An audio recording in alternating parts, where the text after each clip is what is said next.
Home goes up in flames, not once, but twice overnight. Here's what it looked like the second time. It was a whole lot more serious then. This morning, not much left of this mobile home. Firefighters first went to this home on Springfield Highway in Goodlettsville around 8 last night. It was a small kitchen fire. They got it out. The couple who lives there decided, we'll sleep in a nearby outbuilding just because of the smoke and the problems. That's when someone started yelling midnight and said the home was on fire again around 4 o'clock. You're seeing what the firefighters saw. Flames everywhere. Luckily, no one was hurt. The home is a total loss. New this morning, a man recovering after being shot in Antioch. This was around 11 last night on Hamilton Church Road. It appears the man was shot in the leg during an apparent robbery. Officers are now searching for 3 men who left in a black sedan. And very similar story in Bordeaux about an hour earlier. A guy on LaGrange Drive was approached by 3 men. Around 9:45, we're told the victim also shot in the leg. He went to the hospital, non-life-threatening injuries. No arrests have been made. A house party turned very dangerous when somebody pulled a gun and opened fire. News Channel 5's Cuthbert Langley is working this one live for us at the CJC. No one hurt. That's very fortunate. Absolutely, Steve. Keep in mind, this was a crowded party. What police are telling us is that the suspect, who's 18 years old, started arguing with somebody and then whipped out his gun and just started firing into the air before turning the gun on the car that was trying to escape to safety. Here's what I've been able to gather so far. This involves 18-year-old Jonathan McDaniels. According to police, he was arguing with somebody there for an unknown reason. We don't know why yet. And that's when he pulled out the gun out of his pocket and then whipped it up into the air, firing, thankfully not hitting anybody. And there were 4 victims that were actually near this guy. They obviously wanted to escape to safety. They hopped in their car, sped off, but that's when the victims reported that McDaniels pulled out a gun and then started firing down the street. One of the bullets even made its way from the back window all the way to the windshield. Thankfully didn't hurt anybody. Very, very lucky there. Of course, the victims pulled over, immediately called police. But get this, here's where the story turns even more interesting. That's when the victims were sitting there talking with police about what happened when McDaniels walked right by them. Of course, they pointed it out, said, hey, that's the guy. Police put him in handcuffs after a brief resistance, brought him here to the Metro Jail, where he is still here this morning. He's facing 5 charges, 4 of which are aggravated assault with a deadly weapon. His bond has been set at $110,000. Reporting live at the Criminal Justice Center this morning, I'm Cuthbert Langley, News Channel 5 HD. All right, Cuthbert, thank you. And a new development now, police departments all around the country are on high alert after 2 officers were killed in New York City. Don Champion reports from Brooklyn, where investigators are trying to find out if the mentally disturbed shooter had taken part in any of those protests over the deaths of Michael Brown and Eric Garner, whose names he invoked in an online threat before the shootings. NYPD officers stood alongside members of the public in Brooklyn Sunday to pay tribute to 2 officers who were ambushed. The assassination of members of our family, of our community.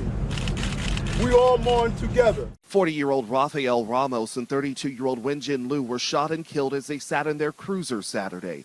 Moments later, the gunman, 28-year-old Ismael Brinsley, took his own life. A moment of silence was held for the officers at Madison Square Garden Sunday before the New York Rangers Carolina Hurricanes game. Lou, a 7-year veteran, had been married only 2 months. Ramos, a father of 2, joined the NYPD 2 years ago. I hope and pray that we can reflect on this tragic loss of lives that have occurred so that we can move forward. Hours before the shooting here, investigators say Brinsley shot and wounded his ex-girlfriend in Maryland. They also say he posted threats on social media against police in retaliation for the deaths of Eric Garner and Michael Brown.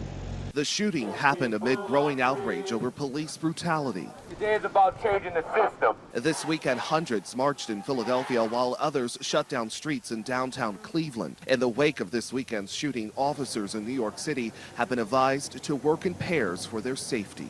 Don Champion, CBS News, New York. New York City Mayor Bill de Blasio is scheduled to deliver remarks in New York today, focusing on strengthening ties between police and the people there. Meantime, President Obama called the New York City Police Commissioner, William Bratton, over the weekend to express condolences for those 2 deaths. A Memphis man got a visit from authorities because of an online post that he made just hours after the shooting Saturday.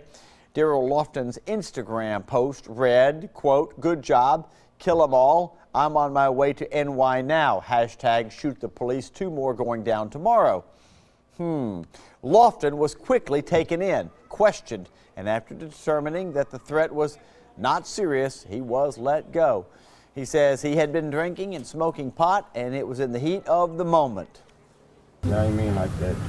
We got mixed up. Y'all regret it a lot. I know now. He says it got mixed up and he regrets it a lot. Lofton has not been charged with anything. He has since deleted his Instagram account. Some new information now. A warrant has been issued for the man accused of shooting a FedEx driver in Memphis with a high-powered rifle. Keith Austin is wanted for attempted first-degree murder. Memphis police said the 45-year-old shot the driver while he was delivering packages Thursday afternoon. The driver has not been identified. We are told he's in stable condition this morning. Police have not released a motive. Austin is considered armed and dangerous. If you see him, contact police. Caught on camera using a hammer to break open an ATM. It didn't work, but police need your help tracking down the would-be thief, vandal. Do you recognize the guy? Laverne police say he tried to break into the ATM at the First Tennessee Bank on Murfreesboro Road over the weekend. He did not get any cash, but the ATM is trashed. If you have any idea who this guy is, call the Laverne Police Department. A driver is facing charges after he crashed into a family's front yard and tried to run away. We're told the driver flipped his SUV last night after losing control on Shemin Drive down in Antioch. When officers showed up, he was long gone.